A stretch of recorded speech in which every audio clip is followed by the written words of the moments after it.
It was a Tuesday evening, the kind that usually blends into the background of life, unremarkable and forgettable.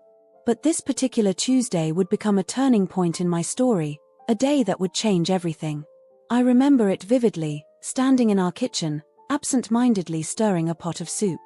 The rich aroma of vegetables and herbs filled the air, but my mind was far from the task at hand.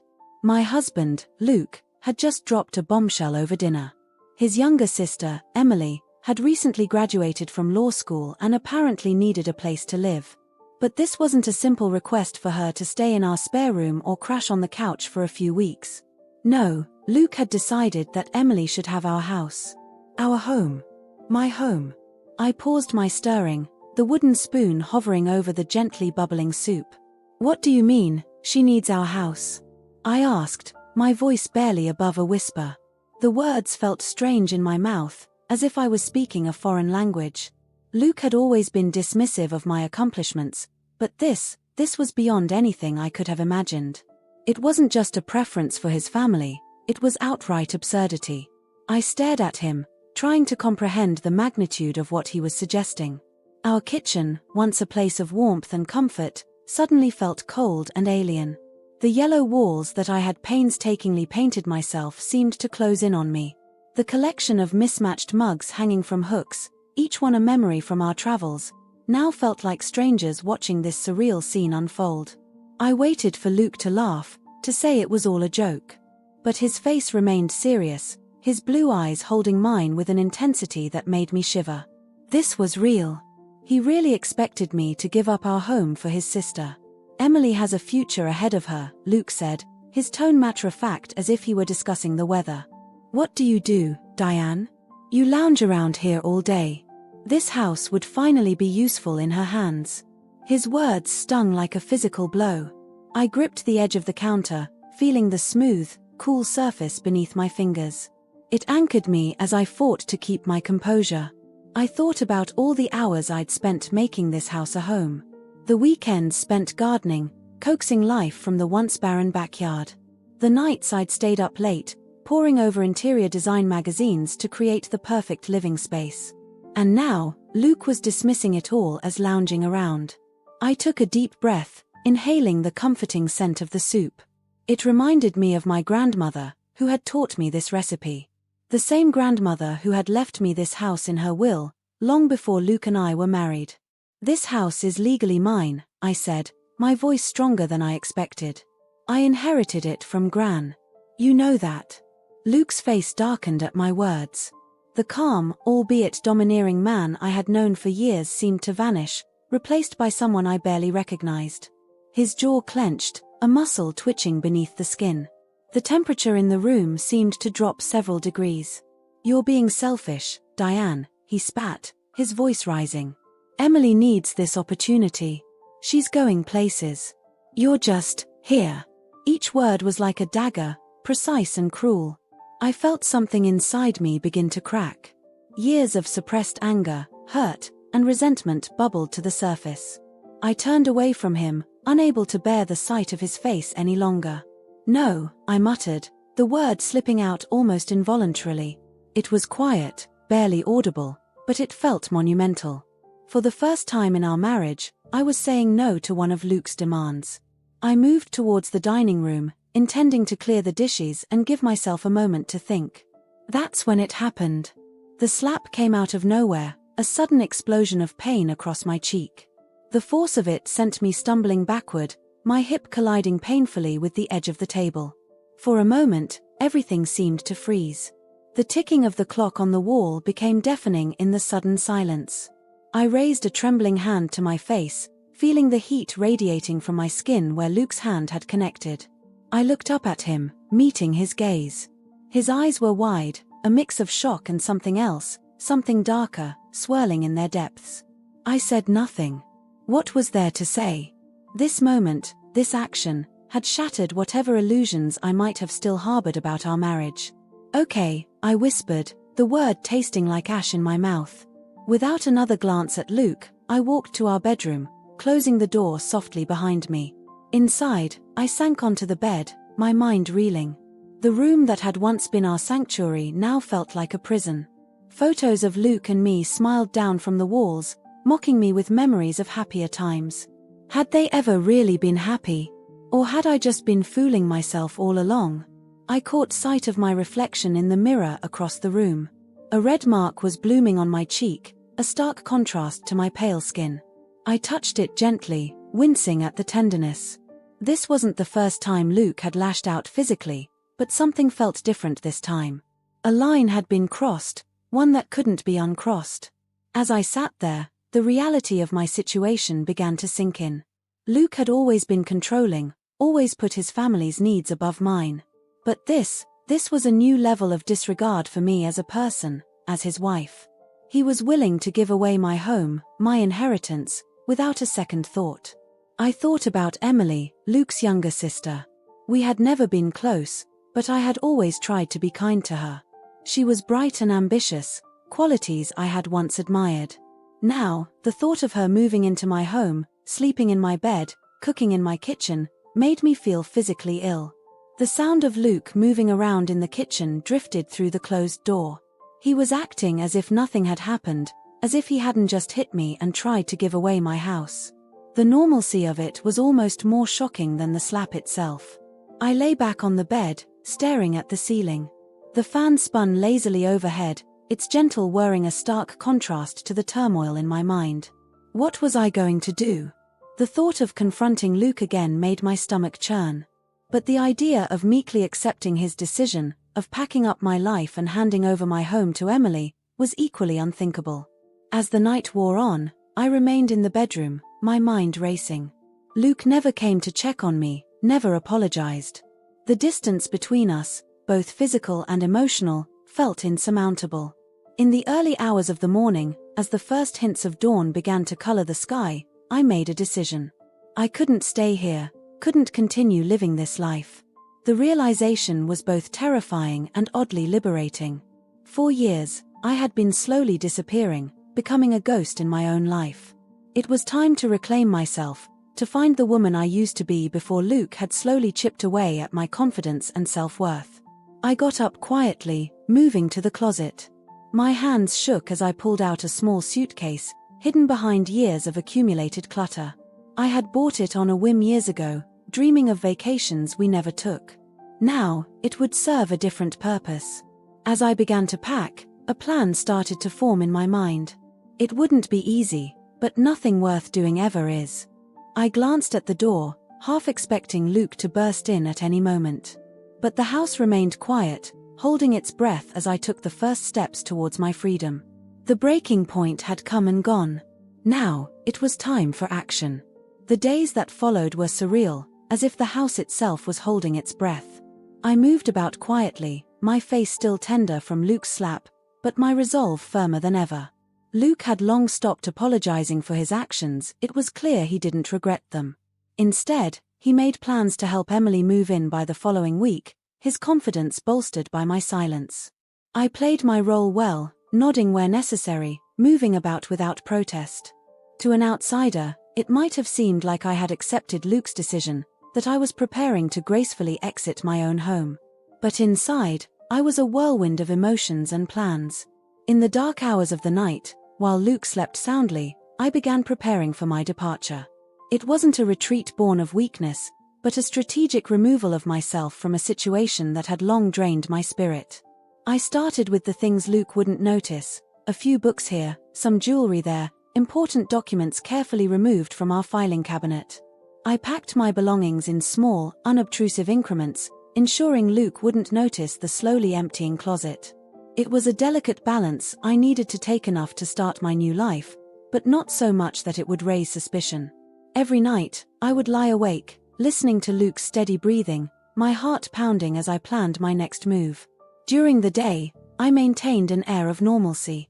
I cooked meals, cleaned the house, and even listened to Luke's excited chatter about Emily's impending arrival.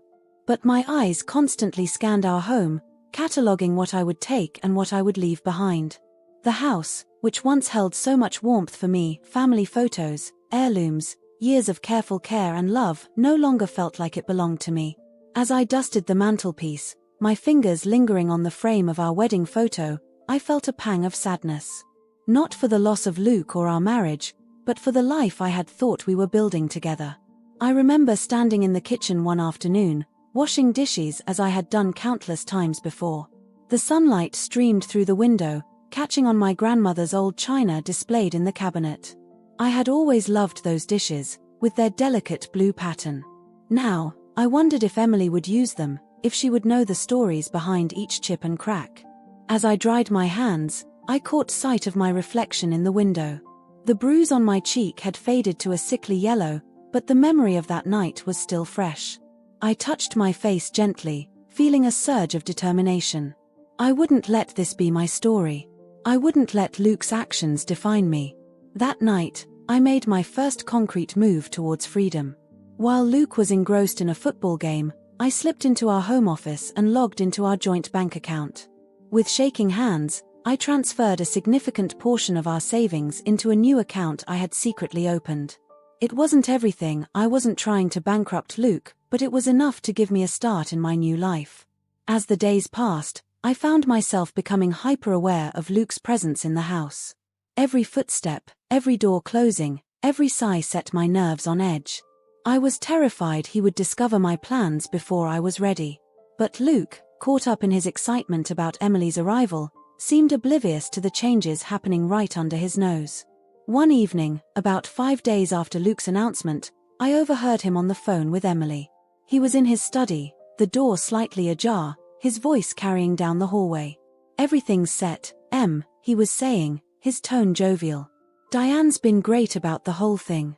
I told you she'd come around." I leaned against the wall, my heart pounding. Luke's words confirmed what I had suspected. He had no idea of the storm brewing inside me. In his mind, I was the compliant wife, always ready to bend to his will.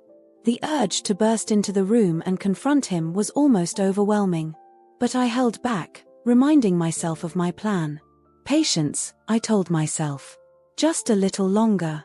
That night, I lay awake long after Luke had fallen asleep. The moonlight filtered through the curtains, casting strange shadows on the walls. I thought about the life I was leaving behind, the good and the bad. I thought about the friends I'd have to say goodbye to, the neighbors who had become like family. Would they understand why I had to leave? Or would Luke's version of events paint me as the villain? As dawn broke, I made my final preparations. I had already packed most of my clothes and personal items into my car, bit by bit, over the past few days. Now, I just had a few last things to take care of. I wrote a letter to my closest friend, Sarah, explaining everything. I asked her to look out for a package I would mail to her. It contained some of my most precious possessions, things I couldn't risk Luke finding if he somehow intercepted my departure.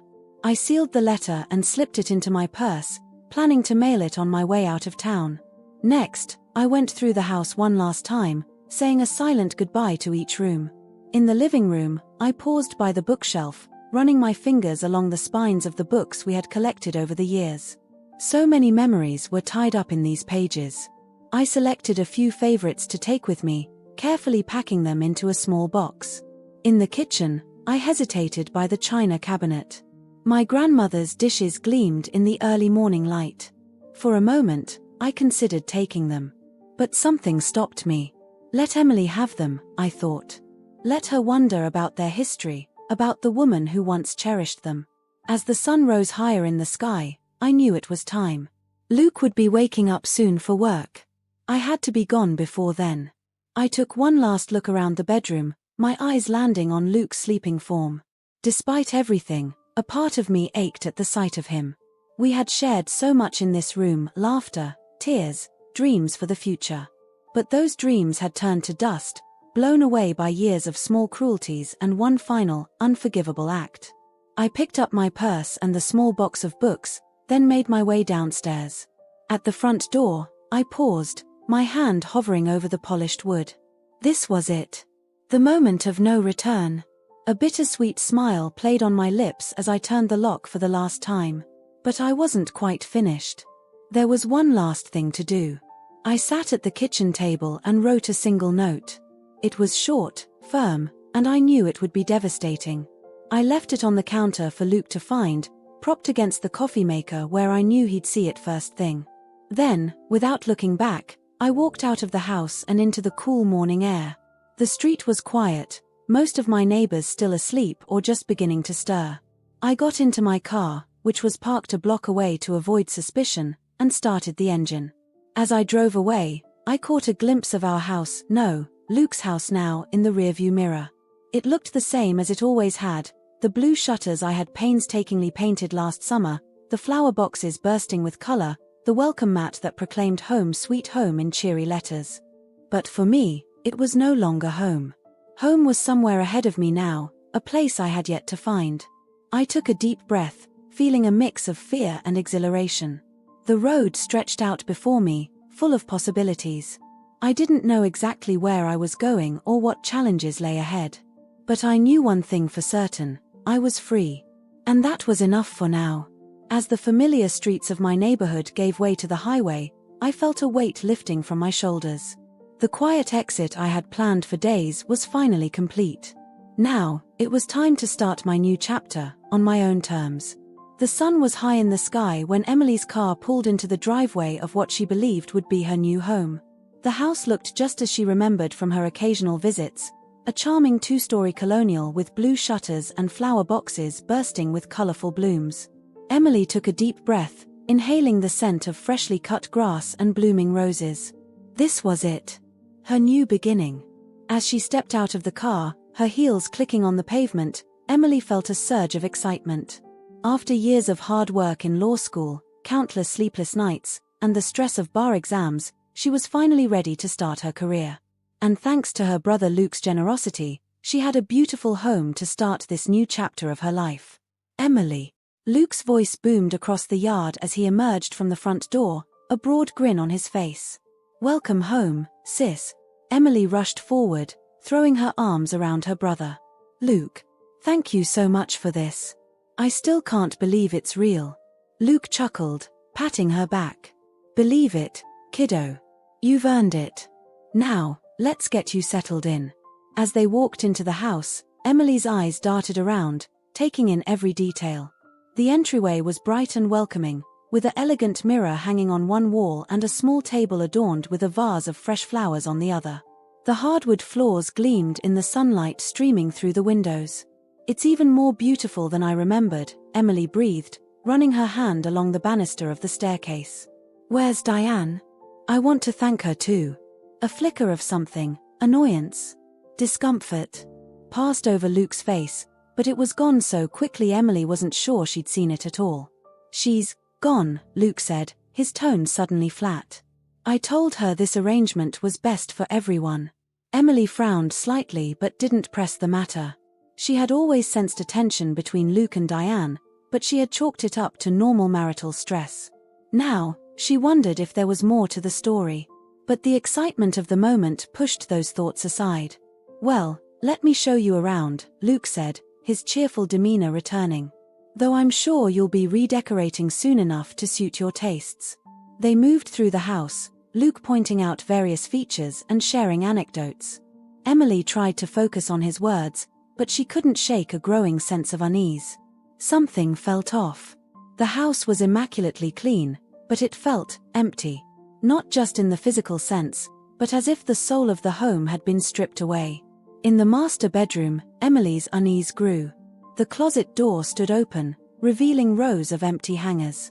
The dresser drawers were partially open, clearly emptied. Luke, she said slowly, where are Diane's things? Luke shrugged, not meeting her eyes. She took what she needed. Said she wanted to make room for you. Emily's excitement was rapidly giving way to confusion and a gnawing sense of guilt. This didn't feel right. She had been so caught up in her own joy at having a place to live that she hadn't stopped to consider what it meant for Diane. Luke, are you sure Diane was okay with this? Maybe I should find my own place. Don't be ridiculous, Luke cut her off, his tone sharp. This is your home now. Diane understood that this was best for everyone. Now, why don't you start unpacking? I'll order us some dinner. Still uneasy, Emily nodded and began the process of moving in. She brought in her suitcases from the car, feeling strange as she hung her clothes in the closet that had so recently held Diane's belongings. As she arranged her toiletries in the bathroom, She couldn't help but notice the single toothbrush in the holder, the empty spaces where Diane's products had once stood. The house felt like a stage set, everything arranged perfectly but lacking the warmth of a real home. Emily tried to shake off the feeling, telling herself she was being silly. This was a wonderful opportunity. She should be grateful, not questioning her brother's generosity. As the afternoon wore on, Emily continued to settle in. She arranged her law books on the shelves in the study, set up her laptop on the desk, and pinned her law school diploma to the wall with a sense of pride. This was what she had worked so hard for, a successful career, a beautiful home. So why did it all feel so wrong? The sound of the doorbell startled her from her thoughts. "I'll get it," she called out to Luke, who was in the kitchen. Emily opened the front door to find a middle-aged woman standing on the porch, a covered dish in her hands. "Oh," the woman said, clearly surprised. "I'm sorry, I was expecting Diane. I'm Margaret, from next door. I brought over a casserole. I always make extra on Wednesdays, and Diane usually." Emily's heart sank. "I'm Emily, Luke's sister. I'm staying here now. Diane's gone." Margaret's face went through a series of expressions: surprise, confusion, and then something that looked like understanding tinged with sadness. "I see," she said quietly. "Well, welcome to the neighborhood, Emily. I hope you'll enjoy the casserole." As Emily took the dish, she couldn't help but notice the way Margaret's eyes darted past her, searching the house behind her. "Thank you," Emily said, feeling increasingly uncomfortable. "It's very kind of you." Margaret nodded, her smile not quite reaching her eyes. "If you need anything, we're just next door. And if you hear from Diane, well, tell her we're thinking of her." As Margaret walked away, Emily closed the door, leaning against it with a sigh. The casserole felt heavy in her hands, a tangible reminder of the life she had displaced. She carried it to the kitchen, where Luke was scrolling through his phone. "Who was that?" he asked without looking up. "The neighbor, Margaret. She brought a casserole for Diane." Emily set the dish on the counter. "Luke, I think we need to talk about Hay." Luke interrupted, his eyes lighting up as he looked at his phone. "The movers can come tomorrow to get the rest of Diane's things. We'll have the place fully yours in no time." Emily opened her mouth to protest, to ask more questions about Diane's sudden departure, but Luke was already moving on, chattering about dinner options and plans for the weekend. She felt swept along in his enthusiasm, her doubts pushed aside once again. As evening fell, Emily found herself in the kitchen, searching for plates to serve dinner. She opened cabinet after cabinet, each one revealing neatly organized dishes and glassware. It was in the last cabinet that she found something unexpected, a set of beautiful china with a delicate blue pattern. As she carefully lifted one of the plates, she noticed a small chip on the edge, a tiny imperfection that somehow made the dish feel more real, more loved. She wondered about the stories behind these dishes. Had they been wedding gifts? Family heirlooms? She imagined Diane using them for special occasions, carefully washing and storing them after each use. The thought made her chest tighten with an emotion she couldn't quite name. It wasn't until she was setting the table that Emily noticed the letter. It was propped against the coffee maker, Diane's elegant handwriting clearly visible on the envelope. "Luke," she called out, excitement bubbling up inside her. "There's a letter here for me." She thought it must be a kind gesture from Diane, a welcome note, perhaps, or some advice for starting her new life in this home. Emily's fingers trembled slightly as she picked up the envelope. This was it, confirmation that Diane was truly okay with this arrangement, that Emily wasn't an intruder in someone else's life. But as she unfolded the letter and began to read, her heart sank. The words on the page were not at all what she had expected. Diane's tone was calm and measured, but there was an undercurrent of cold fury that made Emily's blood run cold. "Dear Emily," it began, "you've always had the world handed to you on a silver platter, courtesy of your brother. But this house, it was never his to give, and it never will be. As the sole owner of this property, let me clarify my intentions. You will not live here, and neither will he. There is no generosity left to give after years of exploitation. The house has been sold. The new owners move in tomorrow. Consider this my final gift to a family that has taken far more than it ever deserved." Emily gasped, the letter slipping from her trembling fingers. "Luke," she cried out, her voice shaking. "Luke, you need to see this." Luke appeared in the doorway, his face flushed with anger as he snatched the letter from Emily's hands. His eyes scanned the page, his expression darkening with each word. "What the hell does she mean? Sold?" he roared, crumpling the paper in his fist. Emily watched in stunned silence as the reality of the situation dawned on her brother piece by piece. Diane had left nothing, not the house, not even a forwarding address. She had severed every tie she had to this life, leaving Luke and Emily in shocked disbelief. As Luke's rage filled the kitchen, Emily sank into a chair, her mind reeling. The beautiful dream of her new life was crumbling around her, replaced by a nightmare of uncertainty and guilt. What had really happened between Luke and Diane? And more importantly, where would they go now? The sound of shattering glass made Emily jump. Luke had smashed a vase against the wall, his face contorted with fury and humiliation. Outside, lights flickered on in neighboring houses, curious faces peering out windows at the commotion. Emily felt tears welling up in her eyes. This was not how her new beginning was supposed to go. As she watched her brother rage and the neighbors whisper, she realized that she had been an unwitting pawn in a game she didn't understand. And now, she was left to deal with the consequences of choices that were never truly hers to make. The kitchen fell into an eerie silence following Luke's outburst. The shattered remains of the vase lay scattered across the floor, a physical manifestation of the chaos that had just erupted in their lives. Emily sat frozen in her chair, her eyes fixed on the crumpled letter in Luke's trembling hand. The words she had read moments ago echoed in her mind, each syllable a dagger of reality cutting through the illusion of her perfect new beginning. Luke paced the kitchen, his face a storm of emotions, anger, disbelief, and something Emily had never seen in her brother before, fear. "This can't be happening," he muttered, more to himself than to Emily. "She can't do this. She wouldn't dare." Emily found her voice, though it came out as little more than a whisper. "Luke, what's going on? What did Diane mean about the house being sold?" Her brother's head snapped up, his eyes wild. For a moment, Emily thought he might lash out at her too, but instead, he slumped against the counter, the fight seeming to drain out of him. "I don't know, Em. I don't know." The vulnerability in his voice scared Emily more than his anger had. Luke had always been the strong one, the one with all the answers. To see him so lost, so defeated, made the situation feel all the more dire. A knock at the door startled them both. Luke straightened up, running a hand through his hair in a futile attempt to compose himself. "I'll get it," he said, his voice hoarse. Emily followed him to the entryway, hanging back as Luke opened the door. On the porch stood Margaret, the neighbor who had brought the casserole earlier. Behind her were several other people Emily didn't recognize, an older man with a stern expression, a younger couple holding hands, and a woman in her 40s clutching a small dog to her chest. "Is everything all right?" Margaret asked, her eyes darting between Luke and Emily. "We heard shouting and a crash." Luke forced a smile that looked more like a grimace. "Everything's fine, Margaret. Just a little family disagreement. Nothing to worry about." The older man stepped forward, his brow furrowed.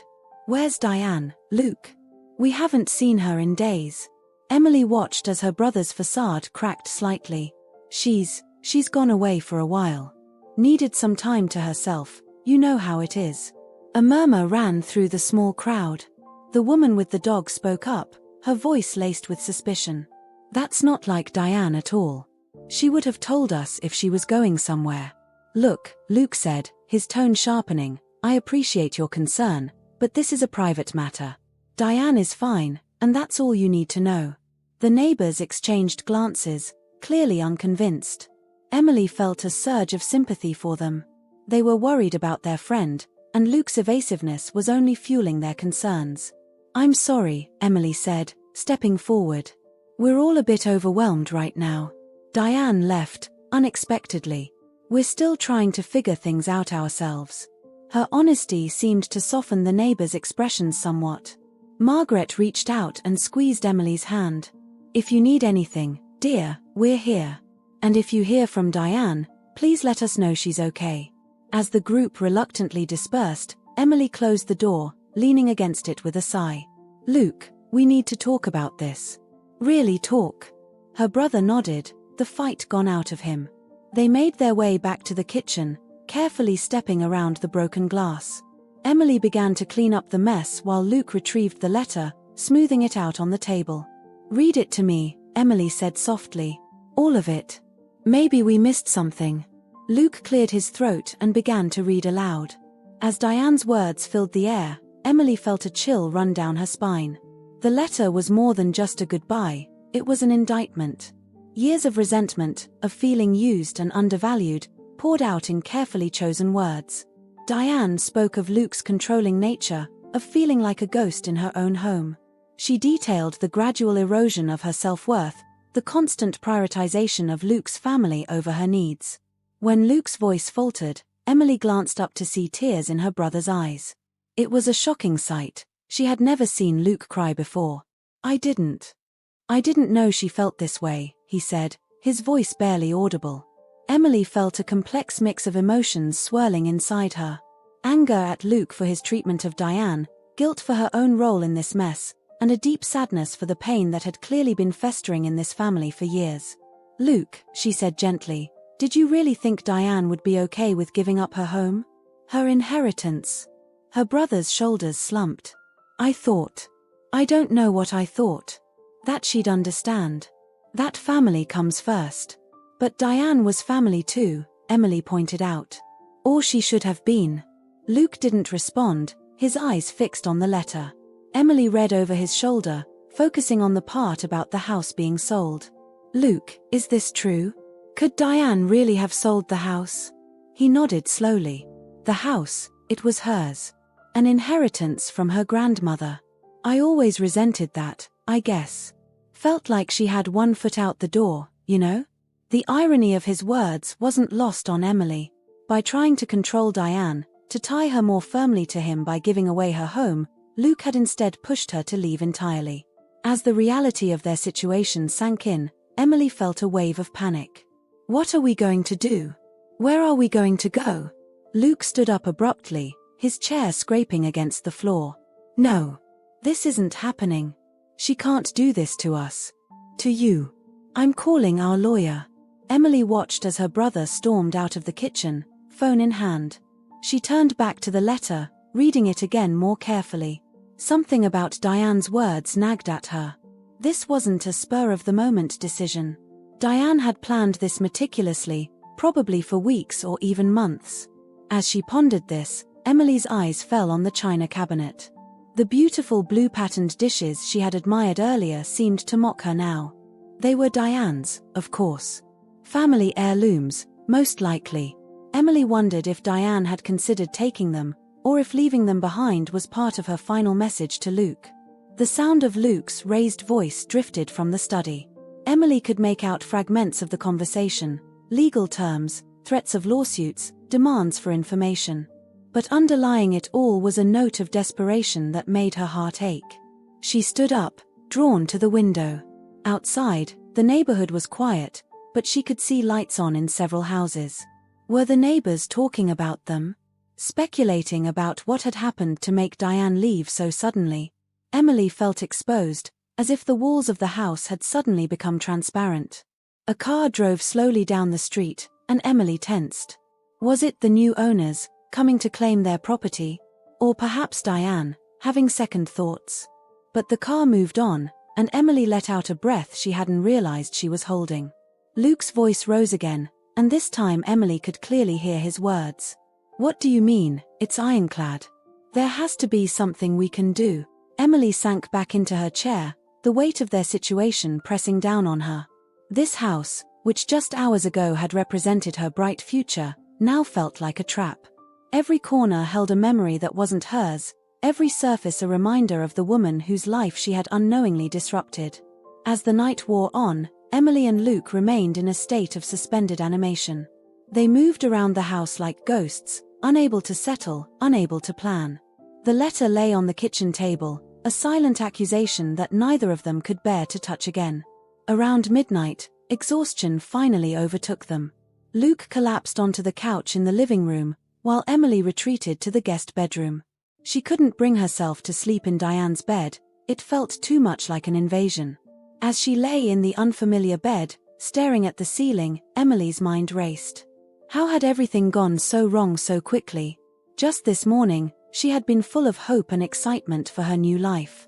Now, she felt adrift, her future as uncertain as it had been the day she graduated from law school. She thought about Diane, wondering where she was now.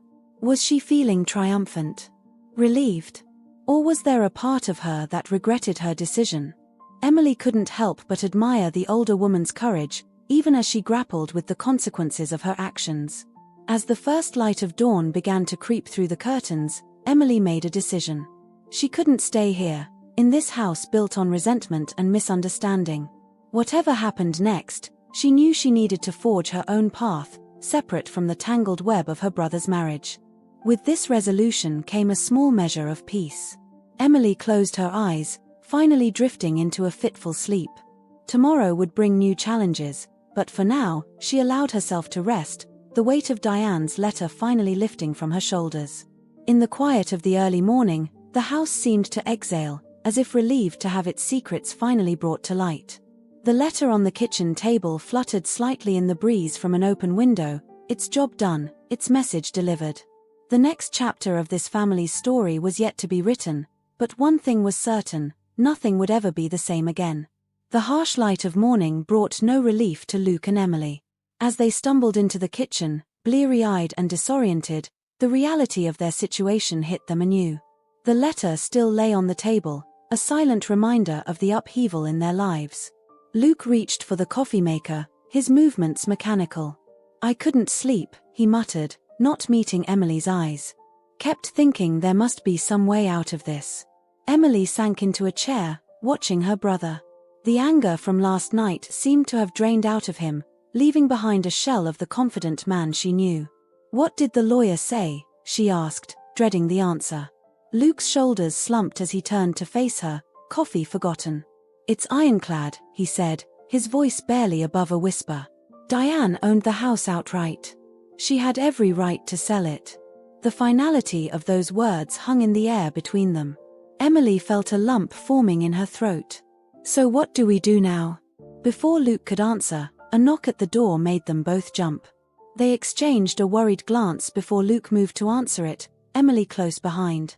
Standing on the porch was a middle-aged couple, their expressions a mix of excitement and awkwardness. "Hi there," the man said, extending his hand. "I'm Tom, and this is my wife, Sarah. We're the new owners." Luke's face paled, but he managed to shake Tom's hand. "Luke," he said shortly. "This is my sister, Emily." Sarah's eyes darted between them, her smile faltering. "We're so sorry for the confusion. When we bought the house, we were told it would be vacant. We had no idea." Emily stepped forward, plastering on a smile she didn't feel. "It's not your fault," she said, surprising herself with how steady her voice sounded. "We're the ones who should apologize. We'll be out of your way as soon as possible." Tom nodded, clearly relieved. "We appreciate that. We don't want to rush you, but we were hoping to start moving in today. Our lease on our apartment ends tomorrow, and we've got movers scheduled." Luke, who had been silent, suddenly sprang into action. Of course. We'll get our things packed up right away. Just give us a few hours." As Tom and Sarah retreated to their car, promising to return later, Luke closed the door and leaned against it, his eyes closed. "A few hours," he repeated, his voice hollow. "How are we supposed to pack up our lives in a few hours?" Emily felt a surge of determination. This wasn't how she had imagined starting her new life, but she was nothing if not resilient. "We'll manage," she said firmly. "We don't have a choice." The next few hours passed in a blur of frantic activity. Emily and Luke moved through the house like whirlwinds, throwing clothes into suitcases, packing books and personal items into boxes scrounged from the recycling bin. Every now and then, one of them would pause, holding some object that held a particular memory or significance. Emily found herself in front of the china cabinet, staring at the blue-patterned dishes she had admired just yesterday. "Luke," she called out, "what should we do with these? They're Diane's, aren't they?" Luke appeared in the doorway, his face unreadable. "Leave them," he said after a moment. "They were her grandmother's. She should have them." As Emily carefully closed the cabinet, she felt a pang of sadness. These dishes, like so much in this house, represented a life and a history she would never be part of. By early afternoon, they had managed to pack most of their belongings. The house, which had felt so warm and inviting just yesterday, now echoed with emptiness. Luke made one last call to his lawyer, but the news remained the same. There was nothing they could do. As they carried the last of their boxes out to their cars, the neighbors began to gather on their lawns, watching with undisguised curiosity. Emily could hear snippets of their conversations, speculations about what had happened to cause such a sudden move. Margaret, the kindly neighbor from yesterday, approached them hesitantly. "Is everything all right?" she asked, her eyes filled with concern. "This all seems so sudden." Luke opened his mouth to respond, but Emily cut in smoothly. "We've had a change of plans," she said, forcing a smile. "Sometimes life takes unexpected turns, you know?" Margaret nodded, though she didn't look convinced. "Well, if you need anything at all, you know where to find us." As they finished loading their cars, Tom and Sarah pulled up, a moving truck close behind. The contrast between their excitement and Luke and Emily's dejection was palpable. "All set?" Tom asked, his tone caught between sympathy and eagerness to start moving in. Luke nodded tersely, handing over the keys. "It's all yours," he said, his voice flat. "Enjoy the house." As Tom and Sarah began directing the movers, Luke and Emily stood on the sidewalk, watching as strangers began to fill the space that had, just hours ago, held their hopes and dreams. "Where will you go?" Emily asked quietly, realizing she hadn't even thought to ask until now. Luke ran a hand through his hair, a gesture of frustration Emily had seen 1,000 times before. "I've got a friend who says I can crash on his couch for a while." "You?" Emily thought of her tiny studio apartment back in the city, the one she had been so eager to leave behind. "Back to my place, I guess. It's small, but it's paid up for the next month." They stood in silence for a moment, the reality of their situation sinking in. Everything had changed so quickly, and neither of them was quite sure how to process it all.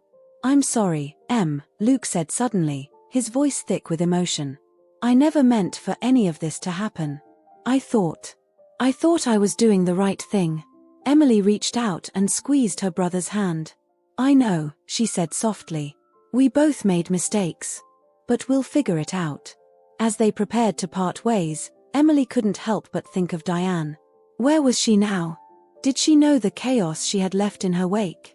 Part of Emily wanted to be angry, to blame Diane for upending their lives. But another part of her, a part that was growing stronger by the moment, understood. "Luke," she said, as they stood by their cars, I think we owe Diane an apology." Her brother's face hardened for a moment, but then he sighed, the fight going out of him. "Maybe you're right," he admitted. "But first, we need to figure out our own lives." With one last look at the house, at the life that could have been, they got into their separate cars. As Emily pulled away from the curb, she caught sight of Tom and Sarah in her rearview mirror. They were standing on the porch, arms around each other, smiling as they watched their belongings being moved in. Emily felt a pang of envy, quickly followed by a surge of determination. This wasn't the end, she told herself. It was a setback, yes, but also an opportunity. A chance to start over, to build a life on her own terms.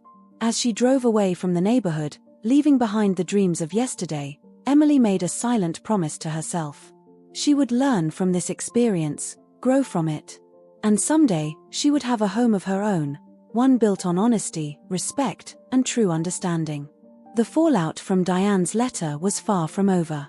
There would be more challenges ahead, more difficult conversations and hard decisions to make. But as Emily merged onto the highway, heading back to her small apartment in the city, she felt a glimmer of hope.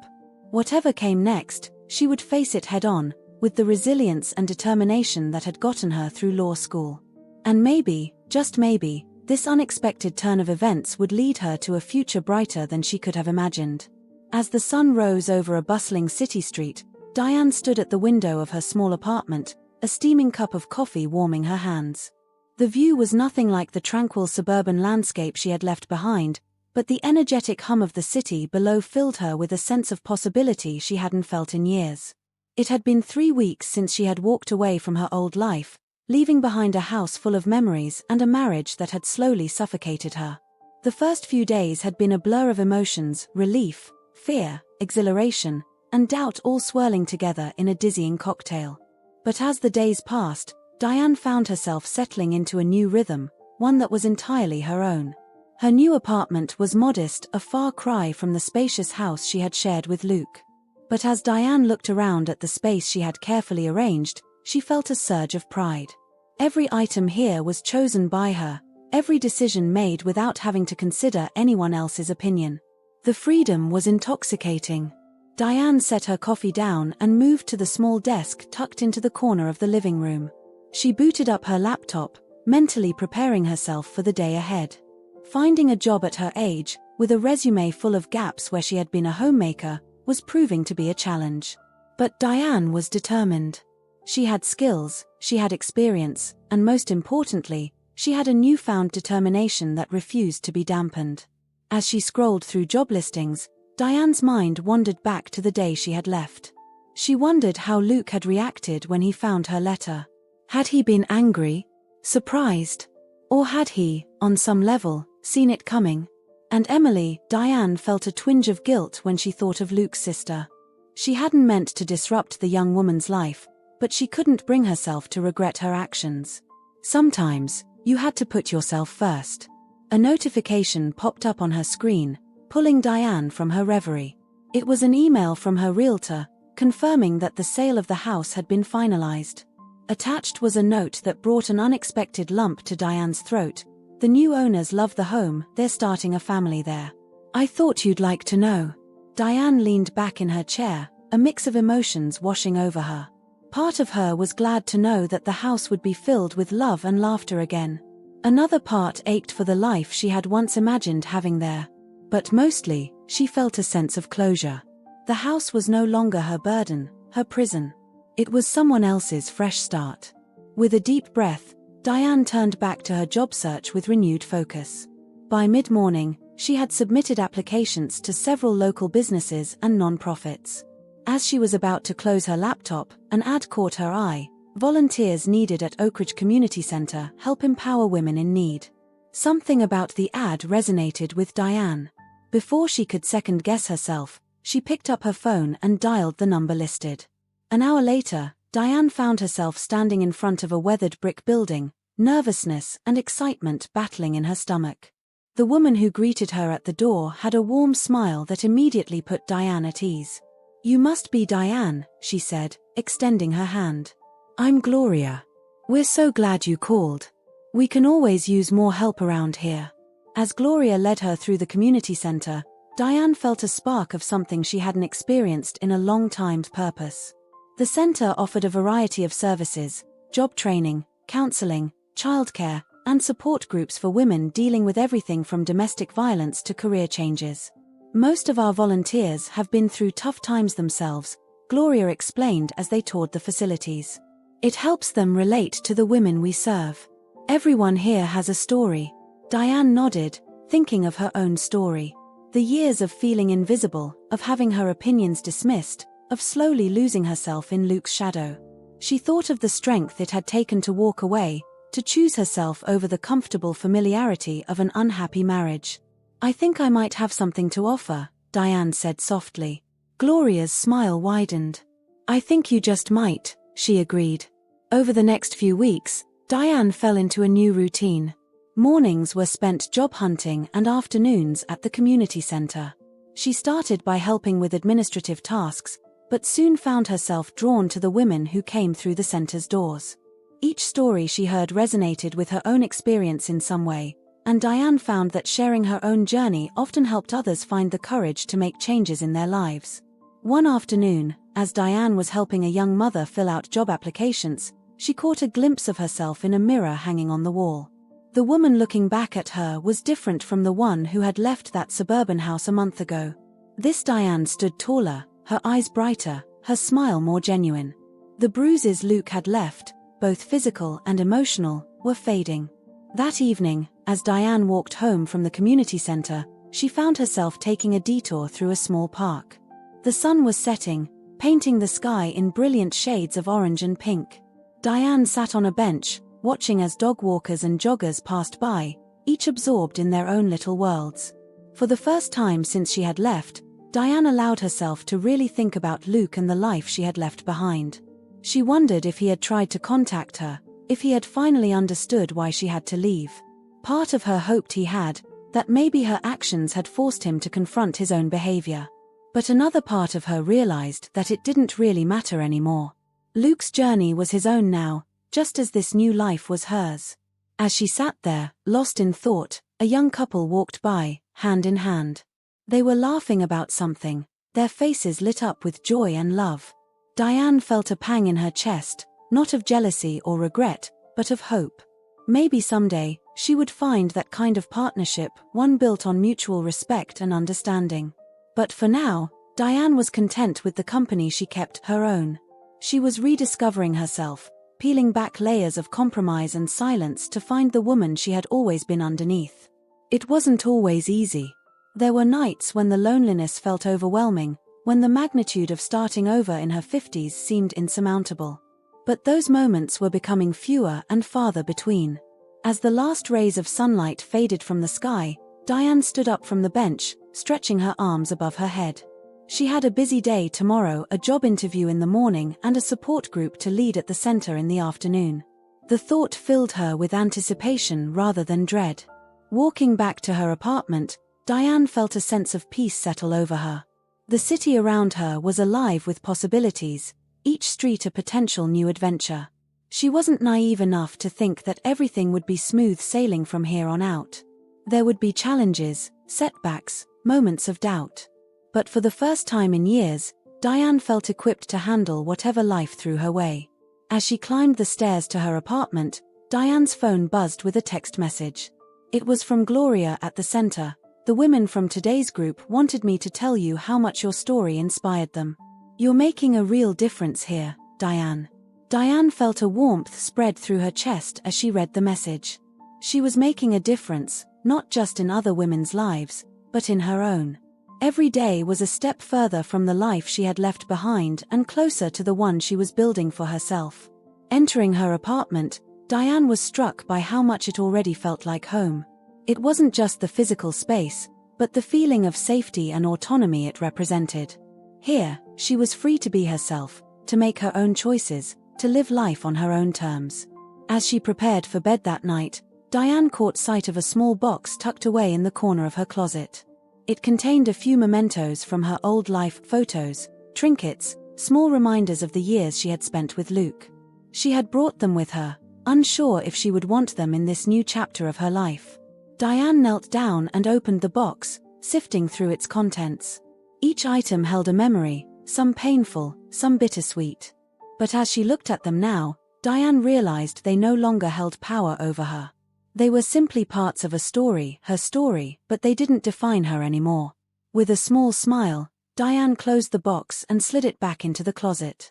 Maybe someday she would look at those mementos again, but for now, she was focused on creating new memories, new stories to tell. As she drifted off to sleep that night, Diane felt a sense of gratitude wash over her. Gratitude for the strength she had found within herself, for the new connections she was making, for the opportunity to redefine her life on her own terms. Tomorrow was a new day, full of possibilities. And Diane was ready to embrace them all.